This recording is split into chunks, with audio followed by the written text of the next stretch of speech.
राजस्थान की भाजपा सरकार के 1 साल पूरे होने के बाद में जो स्थिति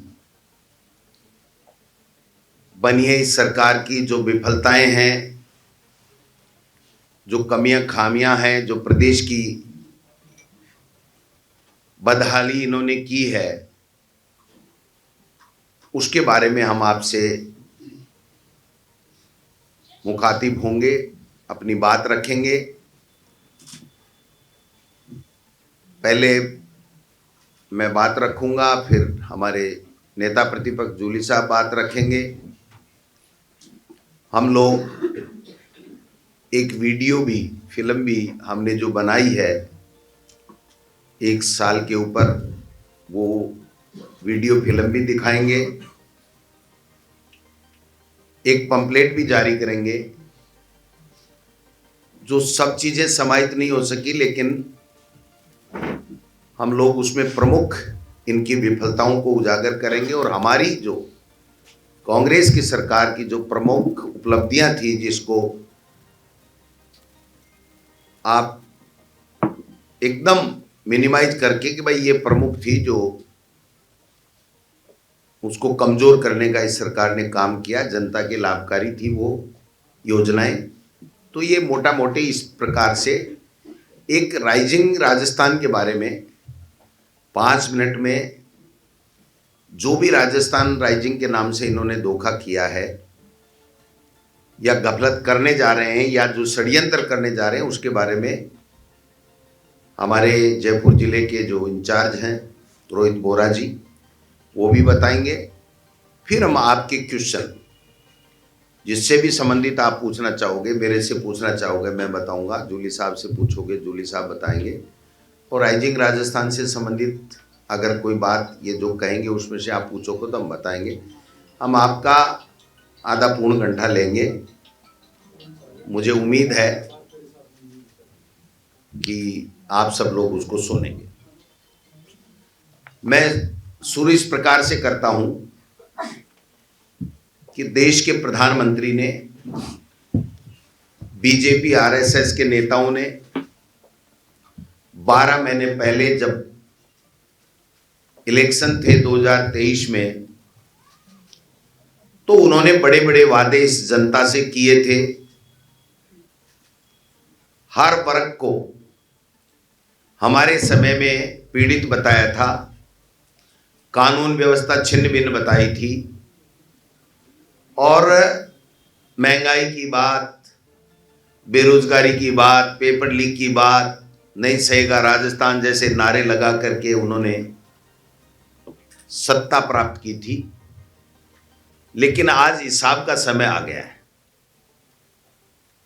आज 12 महीने में जो स्थिति इनकी रही है, वो मैं आपसे निवेदन करने के लिए आपके बीच में हाजिर हुआ हूं। इन्होंने आते ही पर्चियों से मुख्यमंत्री बनाए, फिर भी हमने कुछ नहीं कहा, इनकी मर्जी। वोट करा के मंगाए, लॉटरी से बनाए, पर्चियों से बनाए, डंडे के जोर से बनाए, जैसा बनाए। वो हमारा सबका मुख्यमंत्री हैं, पूरे प्रदेश के मुख्यमंत्री हैं। हम उनका एज ए मुख्यमंत्री स्वागत करते हैं।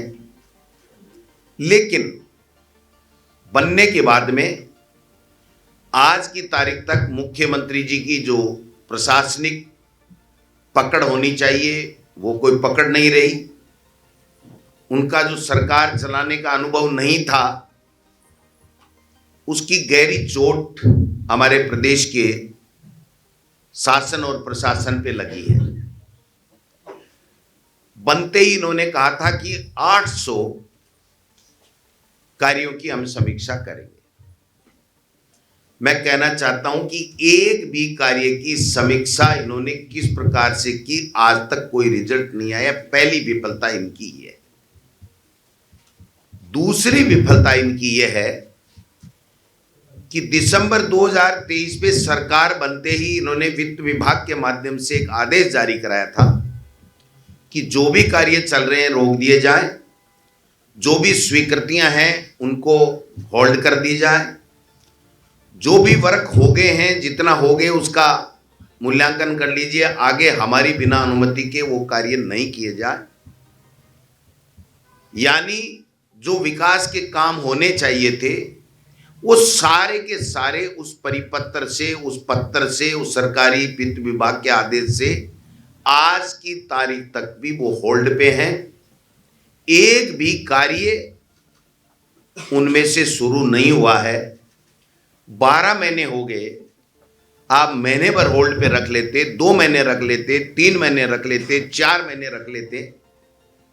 आप दूसरा बजट पेश करने जा रहे हो और पिछली सरकार के बजट की घोषणाओं और जो वित्तीय स्वीकृतियां और जो टेंडर प्रक्रिया पूर्ण हो गई थी उन कामों को भी आप अभी तक नहीं करा पा रहे हो, तो इससे बड़ी विफलता कोई हो नहीं सकती। उन्होंने कानून व्यवस्था पे सवाल उठाए थे। आज कानून व्यवस्था छिन्न छिन्न है, कोई पूछने वाला नहीं है। नाबालिग बच्चियों के साथ बलात्कार हो रहे हैं, SC ST के साथ में अत्याचार हो रहे हैं, माफियागिरी हावी है। भूमाफिया हो, चाहे खनन माफिया हो, चाहे बजरी माफिया हो। और हद तो तब हो गई जब खनन माफिया और बजरी माफिया के रूप में भारतीय जनता पार्टी के चुने हुए विधायक और जनप्रतिनिधि उस माफियागिरी में शामिल हो गए। और इस बजट में जब राजस्थान की विधानसभा में आएगा 70 तो हम लोग बताएंगे कि केवल अवैध बजरी करने के लिए सड़कें स्वीकृत की गई, जिससे उन विधायकों या उन विधायकों के लोग बजरी खनन कर सकें आराम से और अवैध बजरी निकाल करके अवैध तरीके से धन कमा सके। तो मैं निवेदन करना चाहता हूं कि जो काम इनको करना चाहिए था, हमारी सरकार के समय 25 लाख का इलाज था, आज कोई इलाज नहीं। वही योजना चल रही है लेकिन उस योजना का लाभ नहीं मिल रहा। 5 लाख कर दिया 25 लाख का। RGSS में कर्मचारियों को कोई इलाज नहीं मिल रहा है। प्राइवेट ने तो तकरीबन बंदी कर दी कि भैया RGSS में हम इलाज करेंगे नहीं, हमको पैसा नहीं मिल रहा है। आज जिन बेरोजगारों को उन्होंने इंगित कर करके हम पे आरोप लगाए थे, उनके लिए न कोई नौकरी है न बेरोजगार भत्ता है। जो नौकरियां 1 लाख की मुख्यमंत्री जी ने घोषणा की, मैं पूछना चाहता हूं मीडिया के माध्यम से, मुख्यमंत्री जी आप बता दीजिए एक दिन सामने होके कि आपने कितनी विज्ञप्तियां निकाली और कितने पेपर कराए, और कितने पेपर कराए वो पारदर्शिता पूर्वक बिना लीक के हो गए। बार बार एक सवाल उठाना, हमने पेपर लीक रोक दिया। आपने पेपर लीक कराया ही नहीं, और पेपर करा करके नौकरी दे दोगे, पेपर लीक नहीं होगा तो हम खुद धन्यवाद दे देंगे कि बच्चों के साथ में आपने ये ठीक काम किया। लेकिन आज की तारीख पर आप बैठे बैठे वाई लूटना चाहते हो। ये कहते हैं कि साहब हमने दोषियों को पकड़ लिया। मैं कहना चाहता हूं, आंकड़ा आपके सबके सामने हम लोग रख देंगे कि जितने कड़ा कानून हमने बनाया, इनके किसी स्टेट ने नहीं बनाया, केंद्र ने नहीं बनाया पेपर लीक में। और जितने लोगों को हमने पहले पकड़ा, उससे ज्यादा ये नहीं पकड़ पाए। जो हमने चिन्हित कर दिए थे, लेकिन जो एब्सकॉन्ड थे, जो बाहर भागे हुए थे, भगोड़े थे, उनमें से कुछ लोगों को पकड़ा। और हाँ, ऐसा ही भर्ती में जरूर इन्होंने कुछ लोगों को चिन्हित करके पकड़ा, लेकिन उसका परिणाम क्या हुआ मैं पूछना चाहता हूं कि वो सारे के सारे थानेदार जैसे हेडिंग बना बना के मंत्री भी उस परीक्षा की निरस्ती की मांग कर रहे थे। ये देखो साहब, सारे फर्जी थानेदार हैं। 40 पकड़े, 24 जमानत पे आ गए और 20 भी जल्दी आने वाले हैं। तो आप किस मुंह से ये कह सकते हो कि हमने कोई तीर मार लिया? आज बच्चों को छात्रवृत्ति नहीं मिल रही है, बुजुर्गों को पेंशन नहीं मिल रही है। अन्नपूर्णा रसोई नाम तो बदल दिया इंदिरा रसोई का, लेकिन वहां पर खाना नहीं मिल रहा है। तो मैं समझता हूं कि ये सारी की सारी चीज, बिजली आप बताइए, फ्यूल चार्जेज वापस बढ़ा दिया आपने। नए कृषि और जो घरेलू उपभोक्ता हैं उनको आप वो छूट नहीं दे रहे हो जो हमारी सरकार के समय दी गई थी। तो आपने नई चीज क्या कर दी? ईआरसीपी देश के प्रधानमंत्री जी के स्वयं श्रीमुख से बोली हुई बात है कि हम इसको राष्ट्रीय परियोजना घोषित करेंगे। केवल नामकरण चेंज किया। जो हमारे समय में 10,000 करोड़ की वित्तीय स्वीकृति थी, टेंडर हो गए थे, वर्क ऑर्डर हो गए थे, उनका बजट में दोबारा नाम डाला। 80% जो डैम बन गए उनका प्रधानमंत्री जी से शिलान्यास करवाया। भारतीय जनता पार्टी से मैं पूछना चाहता हूं आपके माध्यम से, आप ये बताएं कि इस ईआरसीपी का जो शिलान्यास किया है प्रधानमंत्री जी ने, अपने केंद्रीय बजट में कितना पैसा स्वीकृत किया, कितना बजट अलॉट किया, और कल कितने बजट की आपके यहां घोषणा करके गए? 1 रुपया नहीं। यमुना जल के लिए एक पोस्टर लगवाए मुख्यमंत्री जी ने, धन्यवाद धन्यवाद धन्यवाद। क्या खुद की खूबी थपथपा रहे थे, जनता तो आ नहीं रही थी। पोस्टरों के पैसे लगते नहीं, मुख्यमंत्री के सरकारी लगते हैं, इसलिए पोस्टर लग गए। आ गया यमुना जल का पानी। 4 महीने में विधानसभा में कहा था डीपीआर बना करके पाइप खोदना चालू कर देंगे। हरियाणा के मुख्यमंत्री के साथ बैठक कर ली थी। कहां है मुख्यमंत्री जी वो डीपीआर? और अब तो हद ही हो गई जब देश के प्रधानमंत्री जी ने कह दिया कि जमुना का पानी चूरू में, हनुमानगढ़ में, नर्मदा का, प्रधानमंत्री जी जमुना का पानी बाड़मेर में पीने के लिए मिल रहा है, पाली में मिल रहा है, लेकिन हनुमानगढ़ में, चूरू में वो पानी जा ही नहीं सकता। और वो कह रहे हैं पानी पी रहे हैं लोग। जो 8,500 करोड़ की वित्तीय स्वीकृति, वित्तीय प्रबंधन करते हुए हमने जारी कर दी थी, हमारे सरकार के समय 2022 में ही कंप्लीट बात हो गई थी, उसको आप दोबारा बजट में डाल करके आप वाई लूटना चाहते हो कि शेखावाटी को हम पानी पिला रहे हैं। तो ये झूठ कितने दिन तक चलेगा? देश के प्रधानमंत्री ने कहा था कि पेट्रोल का भाव हरियाणा के बराबर दिसंबर में सरकार बनते ही कर देंगे। मैं पूछना चाहता हूं देश के प्रधानमंत्री जी से और मुख्यमंत्री जी से, आपके तो दौरे भी खूब होते हैं मुख्यमंत्री जी, दिल्ली के ही हर 3 दिन से, ये डेली अप डाउन का एक कोई हेलीकॉप्टर ले लो जो डेली अप डाउन करता रहे सुबह से शाम, क्योंकि हर चीज की पर्ची वहीं से लानी पड़ती है, खुद से तो कर नहीं सकते हैं। सुना आज भी गए हुए हैं। अब वो नरेगा वाली और आंगनबाड़ी वाली बहनों को ला करके जो कार्यक्रम कराया उसके लिए लताड़ मिलेगी, या कोई मंत्रिमंडल का फेरबदल होगा, या कोई टेंडरों की पर्चियां वहां से कलेक्शन करनी पड़ेगी, क्या करना पड़ेगा देखते हैं, आने वाला समय बताएगा। लेकिन स्थिति ये बनी हुई है। हम पे आरोप लगाते थे, आज क्या स्थिति है? किरोड़ी जी का क्या है? आज वित्त मंत्री से आपके कैसे संबंध है? आपके उद्योग मंत्री जी से मुख्यमंत्री जी के कैसे संबंध हैं? मंत्रियों के विधायकों से कैसे संबंध हैं? विधायकों के जनता से कैसे संबंध हैं? और राइजिंग राजस्थान में तो हद ही हो गई साहब। सैर सपाटे कर लिए, जनता का पैसा गाड़ी कमाएगा 100 करोड़ से ज्यादा का तो घूम घूम के, और यहां पता नहीं कितने करोड़ों हम कलेक्शन कर रहे हैं। ये रोहित बोरा जी बताएंगे कितना पैसा लगाया। एक भी आदमी ऐसा एमओयू लेकर के नहीं आया है जो ये कह रहा है कि मैं इतना इन्वेस्टमेंट कर रहा हूं। वो पहली शर्त लगा रहा है, जमीन फ्री में दे दोगे तो सोलर लगा दूंगा। क्या है ये इन्वेस्टमेंट है क्या? ये काम है क्या? ये रोजगार है क्या? हमारे बच्चों को कोई रोजगार मिलेगा क्या? बिजली कहां ले जाएंगे, कहां नहीं ले जाएंगे? उनको तो फ्री में जमीन चाहिए।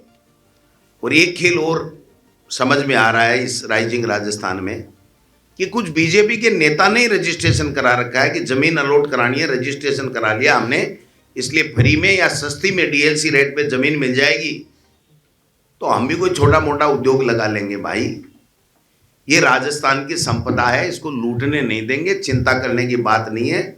विपक्ष पूरी ताकत के साथ में आपके काले कारनामों को उजागर करेगा, आपके कच्चे चिट्ठे खोलने का काम करेगा, आपके घोटाले खोलने का काम करेगा।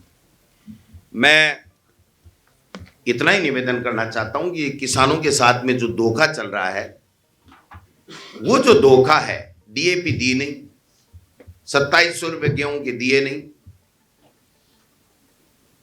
लोन ऋण देने के लिए और नहीं चुकाने वाली बात किरोड़ी जी कह ही चुके कि साहब चुकाता नहीं है, इसलिए इनको किसान को लोन देना ही नहीं चाहिए। तो फिर किसान के साथ में आप 3 साल से 2.5 साल से पहले बॉर्डर के ऊपर बैठाया, फिर समझौता किया, फिर देश के प्रधानमंत्री ने माफी मांगी और आज उनको अपने लिखित समझौते के बारे में पूछने के लिए भी जाने की इजाजत इनको नहीं है। शिक्षा विभाग में तो बहुत ही शानदार काम चल रहा है, क्या कहूं शिक्षा मंत्री जी के लिए, तो इसी को रखना, इतना ही कहूंगा।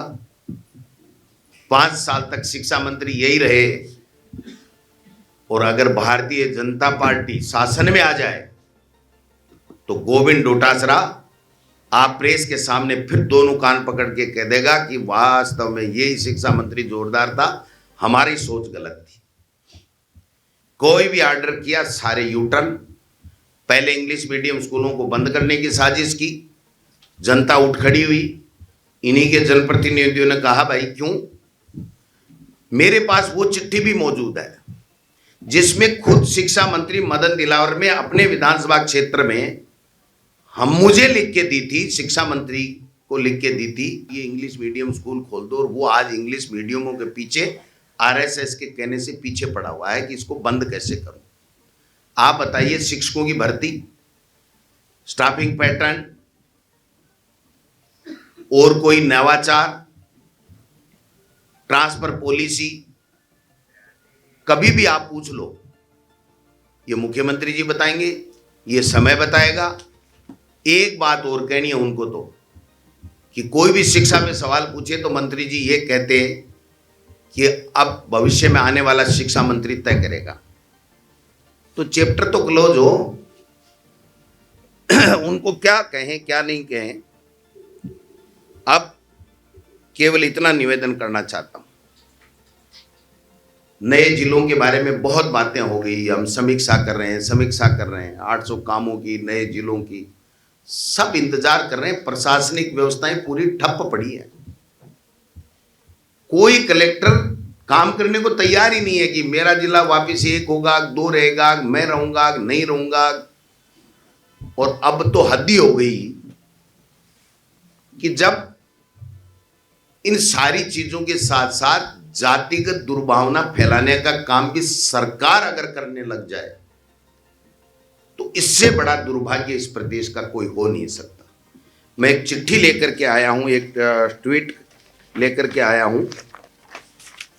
जब मोदी जी की सभा हुई उसके बाद में मुख्यमंत्री जी के विशेषाधिकारी ओएसडी हैं माननीय दिनेश शर्मा जी, जो सरकारी पद के ऊपर हैं, वो कहने हैं कि जो प्रधानमंत्री जी आए और 1 साल का जो परिणाम है उसके ऊपर वो कह रहे हैं, इस ऐतिहासिक अवसर को सफल बनाने में आपकी सक्रिय भागीदारी रही, प्रत्यक्ष एवं अप्रत्यक्ष रूप से दिए गए सहयोग के लिए सभी को बधाई और धन्यवाद। आशा है कि भविष्य में भी आप इसी तरह सक्रियता बनाए रखेंगे। ये विप्र बंधुओं को सम्मानित करके ये चिट्ठी, वो ट्वीट और चिट्ठी लिख रहे हैं। अरे भाई, 36 कौम के लोग एक हैं, सब साथ में हैं, सबका विकास में सहयोग रहता है, सब प्रदेश के निवासी हैं। आप एक वर्ग विशेष को औरों से अलग करना चाहते हो क्या? हम सब एक हैं। विप्र हो, एससी हो, एसटी हो, राजपूत हो, जाट हो, महाजन हो, धोबी हो, मुसलमान हो, 36 कौम के लोग हम एक हैं। आप सरकारी पद पे बैठ करके और इस तरीके की जातिगत दुर्भावनाओं की बातें फैला करके आप क्या कहना चाहते हो? ये मुख्यमंत्री जी की अनुभवहीनता, उनकी पकड़ कमजोर और नौसी के लोगों को इस प्रकार से वहां पर, रिश्तेदार है तो घर में रिश्तेदारी निभाओ ना। मुख्यमंत्री कार्यालय में बैठा करके आप इस तरीके के ट्वीट कराओगे क्या? इस तरीके का प्रेस नोट कराओगे क्या? इससे संदेश ठीक नहीं जा रहा है। इसलिए मैं तो आपसे इतना ही निवेदन करूंगा, ये सब बातें अगर मैं कहूँगा तो बड़ी बात हो जाएगी। नई नौकरियां निकल रही हैं, न बेरोजगारों को भत्ता मिल रहा है, न किसानों की कोई सुध लेने वाला है, न कानून व्यवस्था नाम की कोई चीज है। सारे दिन घूम घूम के बातें करना, थोते झूठे बातें करना, थोते भाषण देना, ये इनकी आदत सी बढ़ गई है। तो कम से कम 12 महीने हो गए, पूरा का पूरा राजस्थान बेबस है, बदहाल है। इसको मुख्यमंत्री जी को संभालना चाहिए, सरकार को संभालना चाहिए। राइजिंग राजस्थान में किसने कराया? राइजिंग राजस्थान 9 अफसरों की फोटो देखी कि इन्होंने करवा दिया। तो फिर मुख्यमंत्री जी, उद्योग मंत्री, वित्त मंत्री, एक दूसरे वाले वो उप मुख्यमंत्री जी दिल्ली वाले तो इनका क्या रोल था? फिर इनका भी कोई रोल था क्या? ये भी बाहर गए थे तो कोई चप्पल जूते खरीदने ही थोड़ी गए थे, इनका भी तो रोल तो होगा ना। वही जो आप समझ रहे हो। तो आप समझो बात को कि ये क्या चल रहा है। फिर कह रहे हैं कि बड़े बड़े ऐड डाल रहे हैं। हर सरकार देती है ऐड, लेकिन उपलब्धियों पे देती है। आखिरी में 12 महीने जब होते हैं तब कहती है 4 साल में हमने ये काम किया। अभी तो भाई साहब कुछ किया ही नहीं। आप तो 2 मिनट चले नहीं। अरे मैं तो थक गया, अब मेरे को मसाज की जरूरत है, मेरे को पंपिंग की जरूरत है, मेरे को जूस की जरूरत है, मेरे को ग्रीन टी की जरूरत है। अरे भाई साहब 2 मिनट चले नहीं और मुख्यमंत्री जी कह रहे हैं मस्त रहो। तो बाबा जी मस्त वाले से काम तो करो आप, हम तो मस्त रह जाएंगे। काम जनता के होने चाहिए। कोई भी वर्ग के खुश नहीं है। क्या दिया पत्रकारों को बताओ? आपसे 12 महीने में मिले कभी ऐसे 1 to 1 की? मैं मुख्यमंत्री जी को प्रस्ताव देता हूं कि जूली साहब से, मेरे से तो आमना सामना नहीं करेंगे, करें तो फिर एक दिन वो सरकार की सफलताओं के लिए और हम इस 12 महीने की उनकी असफलताओं के लिए किसी भी मीडिया, सब मीडिया चैनल को बुला करके, और ये वो अपना है ना कौन सा जो रामनिवास बागवाड़ा अल्बर्ट, वहां पर करें। दूध का दूध, पानी का पानी हो जाएगा। जनता अपने आप मूल्यांकन कर देगी। जनप्रतिनिधियों का अपमान, जनप्रतिनिधियों की जगह प्रशासक लगा करके पंचायत चुनाव और नगर निकाय चुनाव को रोकना, ये पाप है मुख्यमंत्री जी।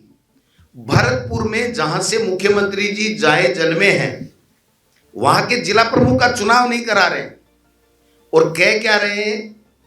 चिट्ठी है मेरे पास, अगर वो मना करें तो मुझे बता देना, मैं वायरल कर दूंगा कि वोटर लिस्ट नहीं बनी। अरे देश की वोटर लिस्ट बन गई भाई साहब, आपकी भरतपुर की कैसे नहीं बनी? और जगह चुनाव हो गए, उसकी कैसे नहीं बनी? बन गई और आपकी कैसे नहीं बनी? वोटर लिस्ट नहीं, मुख्यमंत्री जी चुनाव करा लो, पता लग जाएगा। भरतपुर में मैं चैलेंज करता हूं, अगर मुख्यमंत्री जी जिला प्रमुख का चुनाव कराएंगे तो वहां कांग्रेस का जिला प्रमुख बनेगा, भारतीय जनता पार्टी का नहीं बन सकता। तो ये जो स्थितियां इन्होंने बनाई हैं उसके बारे में मैंने अपनी बात कही है। थोड़ी लंबी हो गई इसलिए माफी चाहता हूं, लेकिन मेरे पास बहुत है साहब और भरा पड़ा हूं। 12 महीने इनकी गाड़ियां खा खा के पता नहीं क्या हो गया। अरे काम करो ना। आप 12 महीने से कोस ही कोस रहे हो, कांग्रेस ने ये कर दिया, कांग्रेस ने ये कर दिया, कांग्रेस ने ये कर दिया। तुम हमारा ही प्रचार करोगे, अपना खुद का भी प्रचार करोगे कोई? तो ये जो सारी बातें आपके सामने हैं, अभी जूली साहब बोलेंगे, फिर हम। और पिछले 3 दिनों से अध्यक्ष जी के निर्देशन में प्रदेश कांग्रेस कमेटी के जो पदाधिकारी हैं उनकी लगातार बैठकें हुई, उनको टास्क दिया गया और कल बहुत ही शानदार और जानदार प्रदर्शन प्रदेश कांग्रेस कमेटी के नेतृत्व में कल किया गया, जिसकी चर्चाएं पूरे प्रदेश में और दिल्ली तक भी है। साथियों,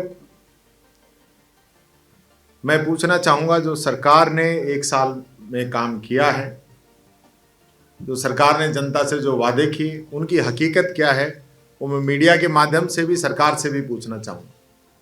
सबसे पहले मैं पूछना चाहूँगा कि 100 दिन की कार्य योजना इस सरकार ने बनाई थी, वो 100 दिन की कार्य योजना हमें तो मिली नहीं आज तक। अगर किसी मीडिया के भाई को भी मिली हो तो वो बताएं, और अगर बीजेपी के लोग इसको सुन रहे हो तो वो भी बता दें कि हमारी ये 100 दिन की कार्य योजना थी, ये हमने पूरी कर दी। दूसरा, सरकार बनने के बाद में इन लोगों के द्वारा समीक्षा की बात की गई। अभी अध्यक्ष जी ने बताया था कि 800 जो निर्णय अंतिम ईयर के थे उसकी उन्होंने बात की। उन्होंने कॉलेजों के लिए समिति बनाई थी, उन्होंने इंग्लिश मीडियम स्कूलों के लिए समिति बनाई थी, और इन लोगों ने जिलों के लिए समिति बनाई थी। लेकिन पूरा 1 वर्ष बीत चुका है, ये समिति और भी कई चीजों के लिए समिति बनाई थी, तो आज तक पूरे 1 वर्ष में मेरा इस सरकार से सवाल है कि किसी भी कोई समिति की कोई रिपोर्ट आई हो और वो आपने लागू की हो, वो जरूर बताएं। इनके अलावा भी कई समितियां इस सरकार ने बनाई, तो किसी एक की रिपोर्ट तो बताएं कि भाई ये समितियां बना रहे, वो समिति कर क्या रही। सबसे पहला सब। दूसरा सवाल मेरा ये है, मैं कई बार आपसे भी कहता हूं कि जब सरकार बनने के बाद में कुछ मौके इस सरकार के सामने आए अपनी क्षमता दिखाने के। पहली बार जब गर्मी आई तो इन लोगों के पास प्रदेश में बिजली की व्यवस्था नहीं थी, ये बिजली नहीं दे पाए। विधानसभा के अंदर बड़ा हंगामा हुआ, लेकिन कोई जवाब नहीं था, और मंत्री का एक ही जवाब था कि गहलोत सरकार ने महंगे दामों पे बिजली खरीदी थी, हम नहीं खरीदे। तो भाई हमने तो जनता के लिए बिजली खरीदी थी, आप भी खरीद लो। बिजली नहीं दे पाए, गर्मी आई, पानी नहीं दे पाए। फिर बरसात आई, कई जगह बाढ़ की स्थिति बनी, लेकिन पानी तक की निकासी ये लोग नहीं कर पाए कि पानी तो निकलवा दें। और ऐसे समय में आपदा राहत मंत्री के बिना मुख्यमंत्री आपदा राहत का दौरा करते रहे और चेक बांटते रहे, लेकिन आपदा राहत मंत्री उनके साथ नहीं खड़े थे। उसके बाद खाद का समय आया, ये लोग किसान को खाद नहीं दे पाए। अभी सरकार ने सम्मेलन किए, जिस दिन किसान सम्मेलन हुआ उस दिन फिर वापस कृषि मंत्री उस कार्यक्रम के अंदर नहीं आए। और हालत ये है सरकार की, किसानों की बहुत बड़ी बड़ी बात करते हैं। 12,000 रुपए किसान सम्मान निधि देने की बात की थी, 1 साल निकल गया है। पहले तो 2,000 की घोषणा की, 2,000 में भी 1,000 डाले, 1,000 अब 4-5 दिन पहले डाले हैं। ये तो इनकी हालत है। गेहूं का समर्थन मूल्य 2700 करने की बात कही थी, नहीं कर पाए। बाजरे की खरीद की कही थी, नहीं कर पाए। हरियाणा के बरोबर डीजल पेट्रोल की कही थी, नहीं कर पाए। तो किस बात का ये जश्न मना रहे हैं? मोदी जी आ रहे हैं, बड़ी बड़ी तारीफ कर रहे हैं इस सरकार की। अरे भाई, आप पेंशन नहीं दे पा रहे हो बुजुर्गों की, दिव्यांगों की, परित्यक्ताओं की, विधवा बहनों की। आपके पास पेंशन के पैसे नहीं है। आपके मंत्री विधानसभा में बोलते हैं कि हम तो हर महीने पेंशन दे रहे हैं। बड़ी शर्म की बात है। इससे अच्छा तो ये है कि अगर मैंने कहा था एक बार, मैं बार बार दोहराना नहीं चाहता, मैं 2 लाइनें कही थी एक शायर की कि कुर्सी है तुम्हारा जनाजा तो नहीं है, कुर्सी है तुम्हारा जनाजा तो नहीं है, कुछ कर नहीं सकते तो उतर क्यों नहीं जाते। ये मैंने कहा था विधानसभा। यार गरीबों की तो सुनो, सोशल सिक्योरिटी की हम बात करते हैं, मोदी जी बहुत बड़ी बड़ी बात करते हैं। आप समझिए, मेरे दर्द को समझिए। मैं उन प्रदेश के उन बुजुर्गों का, दिव्यांगों का, विधवा बहनों का दर्द कह रहा हूं जो महीने में 1,000 रुपए आ जाते हैं और उनको कांग्रेस गवर्नमेंट की स्कीम का फ्री का गेहूं मिल जाता है, कांग्रेस की स्कीम का नरेगा में उनको रोजगार मिल जाता है, तब उनका चूल्हा जलता है। क्योंकि बड़े लोगों के लिए हो सकता है 1,000-1,100 रुपए कोई बड़ी बात नहीं हो, लेकिन उस गरीब के लिए ये 1,150 रुपए बहुत महत्वपूर्ण है। लेकिन ये लोग नहीं दे रहे, बच्चों को स्कॉलरशिप नहीं दे रहे। SC हो, ST हो, OBC हो, EWS हो, सब लोग परेशान हैं, बच्चे परेशान हैं। ये हालत इस सरकार की बन रही। बेरोजगारी भत्ता पिछले 1 साल से इन लोगों ने बंद कर रखा है। जो काम कांग्रेस समय में शुरू हुए, अभी अध्यक्ष जी ने कहा था कि दिसंबर के अंदर एक ऑर्डर निकाल के इन लोगों ने वो सारे कामों पे रोक लगा दी थी। पहली ऐसी सरकार है कि जो सरकार काम मंजूर हो जाए, उसका टेंडर हो जाए, उसका वर्क ऑर्डर हो जाए और काम शुरू हो जाए, उसके बावजूद भी कामों को रोकती है, ये ऐसी पहली सरकार है। मैंने तो अपने 20 साल के राजनीतिक जीवन में ऐसा नहीं देखा। जिनकी सैंक्शन होगी, वित्तीय स्वीकृति निकल गई, उसके बाद कोई उसको डिस्टर्ब नहीं करता है। लेकिन ये लोग जानबूझ के एक सवा साल होगी, कब आचार संहिता लगी थी, तब से लेकर आज तक कहीं कॉलेजों की बिल्डिंग बन रही है, कहीं तहसील, कहीं उप तहसील, कहीं नगर पालिकाओं के बिल्डिंग बन रही है, अन्य अलग अलग डिपार्टमेंटों के अंदर जो बिल्डिंगें बन रही है, सबका पैसा रोका हुआ है। क्यों भाई? क्यों आप फिर क्यों ढिंढोरा पीटते हो? कर्जा आपने 75 साल के इतिहास में आज तक का सबसे ज्यादा आपने ले लिया। भारत की बात करते थे, ये बड़ी बड़ी बात करते थे।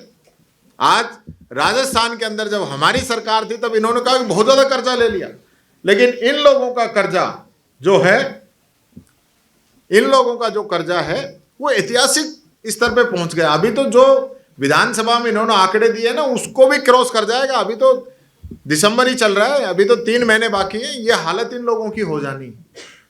तो ये जो ढिंढोरा पीट रहे हैं जिस प्रकार का, उन बातों पे मैं आना चाहूंगा। विशेष रूप से ये जो बात कर रहे हैं कानून व्यवस्था की, नहीं सहेगा राजस्थान, ये पोस्टर पूरे राजस्थान के अंदर इन लोगों ने लगाए थे। आज क्या हो रहा है? आज भरतपुर मुख्यमंत्री जी का, गृह राज्य मंत्री जी का, दोनों का जिला है जिनकी जिम्मेदारी है कानून व्यवस्था की। क्राइम में नंबर 1 है, नंबर 1 पूरे राजस्थान में मुख्यमंत्री और गृह राज्य मंत्री का जिला। गृह मंत्री भी खुद मुख्यमंत्री है। ये हालत इन लोगों की। 10% क्राइम बढ़ गया, 23% महिलाओं पे, बच्चियों पे अत्याचार बढ़ गए। एट्रोसिटीज के मामले पूरे प्रदेश के अंदर बढ़ गए, और जो अनुसंधान है वो दर वापस घट के आ गई। अब मामले पेंडिंग पड़े, पुलिस जांच नहीं कर सकती। और आप देख लीजिए, पिछले अगर हफ्ते की बात करें, कितने हादसे हो गए। मुख्यमंत्री की सुरक्षा में चूक, उपराष्ट्रपति की सुरक्षा में चूक, और खुद परिवहन मंत्री जो डिप्टी सीएम भी हैं, परिवहन मंत्री के काफिले के अंदर एक ओवरलोड ट्रक घुसाता है। आप अंदाजा लगा सकते हो। मुख्यमंत्री के काफिले के अंदर आ जाते हैं, विधानसभा अध्यक्ष के काफिले के अंदर लोग आ रहे हैं, रील बना रहे हैं। आपका इकबाल खत्म हो गए, क्योंकि आप लोगों ने तानाशाही की। आज पूरे प्रदेश के अंदर आपका मंत्री अधिकारियों के चैम्बर में जाके बैठ जाता है काम के लिए। उनको ये स्थिति होगी कि मंत्री, कैबिनेट मंत्री जो कि सरकार का हिस्सा है, सरकार है, जहां अधिकारियों को जाना चाहिए वहां तो आपका कैबिनेट मंत्री जा रहा है। आपके कैबिनेट मंत्रियों पे मुकदमे दर्ज हो रहे हैं, हम लोगों पे मुकदमे दर्ज करो। 2 तो हम बैठे हैं आपके सामने। हमने सिर्फ किसानों को बिजली नहीं मिल रही ये डिमांड करने गए थे कोटा के अंदर, हम पे मुकदमे आपने दर्ज कर दिए। और मेरे को लगता है कोई 20-25 एमएलए, मंत्री, पूर्व मंत्रियों पे इस सरकार ने मुकदमे दर्ज किए, जो कि रंजिशवश। कल हमने प्रदर्शन किया, आप ये देखिए, चले नहीं, उससे पहले तो पानी आपने, गंदा पानी हम लोगों पे डाल दिया, लाठियां चार्ज करने की तैयारी आप लोगों ने कर ली। जबकि अध्यक्ष जी ने कहा कि हम उस पार्टी के लोग हैं जो पार्टी कानून की और संविधान की हमेशा पूजा करती आई है, हमेशा ध्यान रखती आई है, हमेशा पालना करती आई। आप उसके बाद ऐसा कर रहे हैं। आपके पूरे 1 साल के अंदर मैं पूछना चाहता हूं, जो भी लोग धरना प्रदर्शन करना चाहते हैं, क्या आपकी सरकार ने कोई स्थान चिन्हित किया है? नहीं किया है। मैं बता देता हूं, कोई धरना प्रदर्शन कर ही नहीं सकता। कोई एनजीओ के लोग, कोई व्यापारी, कोई बच्चे, कोई भी आ जाए, किसी को अनुमति नहीं है। आप कह रहे थे हम 1 लाख नौकरी देंगे, अध्यक्ष जी ने कहा, मैं फिर कह रहा हूं, 1 नौकरी मुख्यमंत्री बता दे, 1 नौकरी। ये तो 1 लाख कह रहे हैं, मैं 1 कह रहा हूं। जो इन लोगों ने विज्ञापन निकाला हो, इन लोगों ने पेपर कराए हो, इंटरव्यू कराए हो और उसको नियुक्ति पत्र दिया हो, 1 बता दे। आप अब 1 लाख की बात करो, 52,000 तो 4th क्लास की नौकरी निकाली है। तो सबको 4th क्लास बनाने के लिए आप लगे हुए हो कि सब लोग 4th क्लास की नौकरी करें। 13,000 नौकरी उसमें संविदा की है, और वो भी अगली साल उनके पेपर होंगे, और कब वो नौकरियां होंगी, यह हालत इस सरकार की है। कल आपने देखा होगा लोकसभा के अंदर देश का गृह मंत्री बात करता है कि क्या अंबेडकर अंबेडकर लगा रखा है। इससे ज्यादा तो अगर हम भगवान का नाम लेते तो हमारी 7 पीढ़ी तर जाती। भाई तारों ने 7 पीढ़ी के लिए किसने मना किया है? लेकिन देश का गृह मंत्री जो एक संवैधानिक पद पे है और जो गृह मंत्री की शपथ उन्होंने ली है ना, वो संविधान की वजह से ली है। बाबा साहब अंबेडकर की वजह से उस व्यक्ति ने शपथ ली है और उसकी वजह से वो वहां पे बोल रहा है लोकसभा के अंदर। और उसके बावजूद एक देश का गृह मंत्री इस प्रकार की अपमानित टिप्पणी करता है, बाबा साहब अंबेडकर पे करता है, जो कि घोर निंदनीय है। और ये इनकी जो स्थिति है, इनके दिल के अंदर क्या चल रहा है वो बताता है। क्योंकि आज इनको कोई चिंता नहीं है कि आज स्थिति क्या है। गृह मंत्री का बयान आना चाहिए था मणिपुर के अंदर कि हमारी माताओं बहनों को किस प्रकार से निवस्त्र करके सड़कों पे दौड़ा रहे हैं, गोलियां मार रहे हैं। उनका बयान आना चाहिए था इस देश के अंदर जिस प्रकार से लगातार क्राइम बढ़ रहा है, उसके ऊपर उनका बयान आना चाहिए था। आज ईडी, इनकम टैक्स, सीबीआई जो मर्जी जिसको डरा दे धमका दे। आज मध्य प्रदेश के अंदर क्या हुआ? अरे उन छोटे छोटे बच्चों ने राहुल गांधी जी को अपना गुल्लक तोड़ के भारत जोड़ो यात्रा में मदद कर दी, तो आपके दर्द हो गया। आपने उनके लोगों को इतना प्रताड़ित किया कि उन्होंने सुसाइड करना पड़ा। 12 के अंदर अध्यक्ष जी, 12 के अंदर हमारे कांग्रेस के कार्यकर्ताओं को इतना प्रताड़ित किया पुलिस के द्वारा कि उसे सुसाइड करना पड़ा। 3 दिन तक लोग सब लेके बैठे रहे। ये हालत हो गई है। क्राइम की स्थिति ये है देश के अंदर, प्रदेश के अंदर। कानून व्यवस्था नाम की कोई चीज आज बची नहीं। तो ये सरकार जो ढिंडोरा पीट रही है ना जिस प्रकार का, वो ढिंडोरा पीटने की आवश्यकता नहीं है। आप क्यों इतना बार बार कह रहे हो कि हमने ये कर दिया, ये कर दिया, ये कर दिया? मैं पूछता हूं, आपने चिरंजीवी योजना थी जो पूरे प्रदेश की सबसे टॉप स्कीम थी, जिसका लाभ सब लोगों ने लिया। आज चिरंजीवी योजना क्या हालत होगी? नाम बदल दीजिए, कोई फर्क नहीं पड़ता। आपने नाम भी बदल दिया और स्कीम को भी ठप कर दी। मुख्यमंत्री दुर्घटना बीमा योजना को आपने बंद कर दिया। आरजीएचएस की हालत ये कर दी कि न बंद है न चल रही है। आप फोटो खिंचवा रहे हो कि फोटो 80-80, 90-90 साल के लोग जो रिटायर्ड कर्मचारी हैं, जिनकी रेगुलर दवाएं चल रही है, आज वो वापस लाइन पे लगेगा। आपके पास इतने काउंटर भी नहीं है जितने लोगों को आप वहां बुला के परेशान करना चाह रहे हो। ये स्थिति इस सरकार की। तो मैं ज़्यादा नहीं कहते हुए काफ़ी बातें मैंने अपने आपके सामने रखी है। इनके मंत्रियों की हालत तो ये है कि खुद इनके मंत्री जिन्होंने अपने बेटे को लगवा लिया था, हमने विधानसभा में मामला उठाया तो फिर इस्तीफा देना पड़ा। ये इनके मंत्रियों की हालत है। अभी इनके विधायक अनीता बघेल ने एक अधिकारी पे इतने आरोप लगाए, उसकी जांच इन लोगों ने आज तक नहीं कराई है। भाई जांच तो करा लो। अधिकारी गलत है, एमएलए गलत है, ये तो पता चलना चाहिए। एक विधायक रोजाना वैसे ही बाजारों में घूमता रहता है, वो कानून व्यवस्था कोई चिंता नहीं, उनको यही नहीं पता भी करना क्या है। वो यही गिन रहा है कि सड़कों पे कितनी रेहड़ी लग रही है, पटरियों पे कितने लोग बैठे। अरे भैया जो काम करना है वो काम कीजिए। एक मंत्री कहता है कि मैं कोई बालाजी नहीं हूं, मैं कोई फूंक मार के पानी ला दूं। ये स्थिति इन लोगों की है। आपको इतनी बड़ी पोस्ट पे सरकार चलाने की जिम्मेदारी दी गई है। आपकी जिम्मेदारी आप सरकार चलाएं, आपकी जिम्मेदारी आप जनता के काम करें, आपकी जिम्मेदारी है कि आप जनता के दुख दर्द में शामिल हों। लेकिन ये जिम्मेदारी निभाने की बजाय सिर्फ और सिर्फ अपनी अपनी ढपली, अपना अपना राग, पोपाबाई का राज, और सब अपने सत्ता सुख भोगने में लगे हुए हैं। और राइजिंग राजस्थान में मस्त है सत्ता, और बेरोजगार घूम रहे हैं लेने के लिए बेरोजगारी भत्ता, उनको ये भी नहीं मिल रहा। यह हालत इस सरकार की हो रही। तो मैं तो यही कहना चाहूँगा, मीडिया के दोस्तों से भी ये कहना चाहूँगा, निवेदन करना चाहूँगा, मीडिया और विपक्ष का चोली दामन का साथ है, सत्ता का साथ नहीं है आप लोगों का, विपक्ष का साथ है। आपका जो काम है वही हमारा काम है कि कोई भी सरकार, कोई भी अधिकारी, कोई भी कर्मचारी अगर सही तरीके से काम नहीं कर रहा है, उस मामले को हम उठाएं, जनता के बीच में लेके जाएं, उनको सतर्क रखें कि भाई आपकी जिम्मेदारी काम करने की है। अभी ये चतुर्थ श्रेणी की भर्ती फिर इन्होंने सफाई कर्मचारियों की फिर निरस्त कर दी। क्यों कर दी भाई? आपके क्या कारण रहे? बार बार आप तो बहुत बातें करते थे, पिछली सरकार पे बड़ी टॉन्टिंग करते थे कि हमने, पिछली सरकार ने काम ही नहीं किया, हम तो ये कर देंगे। 2 बार आपने इसको कैंसिल कर दिया। फर्जी प्रमाण पत्र आप लोगों ने बना दिए। आप उसकी जांच कराना चाहते हैं, नहीं कराना चाहते हैं, किसने गड़बड़ की है पता होना चाहिए। तो ये सारी चीजें मैं कहना चाहूंगा। पूरा 1 साल इन लोगों का एकदम नाकारा रहा है, एकदम कोई इन्होंने जनता की सुध नहीं ली, सिर्फ अपनी लड़ाइयां लड़ते रहे। मुख्यमंत्री जी को चिंता ये है कि कहीं वसुंधरा जी आगे नहीं आ जाए। वो वसुंधरा जी के नाम पे भी लगातार तैयारियां करते रहते हैं कि उनको कुछ नहीं मिल जाए, और ये कुछ कर नहीं पा रहे हैं। लड़ाई खुद की है, कांग्रेस पे डालते रहते हैं। मैं यही बात कहता हुआ आप सब पधारे, आपको बहुत बहुत धन्यवाद।